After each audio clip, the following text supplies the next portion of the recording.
संकट काल में सबसे बड़ा सहारा बनकर उभरी है कोरोना की वैक्सीन। लेकिन दुनिया में सबसे सस्ती भारतीय वैक्सीन के दाम भी अब बढ़ चुके हैं। कोविशील्ड ने नए दाम अपने तय कर दिए हैं, तो कोवैक्सीन के बेहद असरदार होने का दावा भी किया जा रहा है। अब आने वाले दिनों में इन सब का असर क्या होगा, आपको दिखाते हैं इस रिपोर्ट में।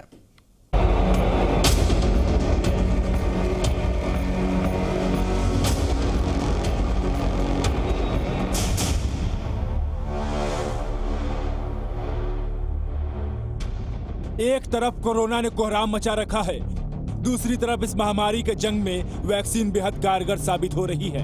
यही वजह है कि पिछले दिनों केंद्र सरकार ने 18 साल से ऊपर के युवाओं को भी वैक्सीन देने का ऐलान कर दिया।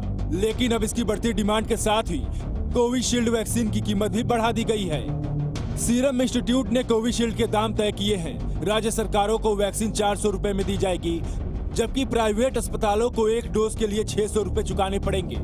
अगले 2 महीने 50% वैक्सीन भारत सरकार को दी जाएगी, जबकि 50% वैक्सीन राज्यों और 50 अस्पतालों को दी जाएगी। इसका सीधा मतलब ये हुआ कि सरकारी अस्पतालों में मिलने वाली फ्री वैक्सीन के अलावा प्राइवेट अस्पतालों में जो कोविशील्ड वैक्सीन केंद्र सरकार की कैपिंग की वजह से 250 रुपए में मिलती थी, वो अब 600 रुपए से ज्यादा में ही मिलेगी। अभी तक सिर्फ केंद्र सरकार ही वैक्सीन खरीद रही थी और अलग अलग राज्यों में बांट रही थी, मगर अब कोविशील्ड राज्य सरकारों के साथ ही प्राइवेट अस्पतालों को भी दी जाएगी। सीरम इंस्टीट्यूट का दावा है कि उनकी वैक्सीन विदेशी वैक्सीन के मुकाबले काफी सस्ती है, लेकिन फिर भी देसी वैक्सीन को प्रमोट नहीं करने को लेकर बीजेपी ने कांग्रेस पर आरोप लगाए। क्या उन्होंने सोनिया गांधी जी ने अपने आप को वैक्सीनेट कर लिया, लेकिन क्या उन्होंने देश को संदेश दिया कि वैक्सीनेशन लगाना चाहिए? क्या उन्होंने कोई तस्वीर अपनी डाली? क्या मैसेज करा? नहीं करा। अब राहुल गांधी जी कोविड से ग्रसित हैं, हम आशा करते हैं कि वो जल्दी ठीक हो जाएं, लेकिन क्या उन्होंने अपने आप को कोविड का वैक्सीनेशन लगाया था? कांग्रेस का एक भी लीडर ने वैक्सीनेशन को प्रमोट नहीं करा। क्या ये कांग्रेस पार्टी की जिम्मेदारी नहीं है?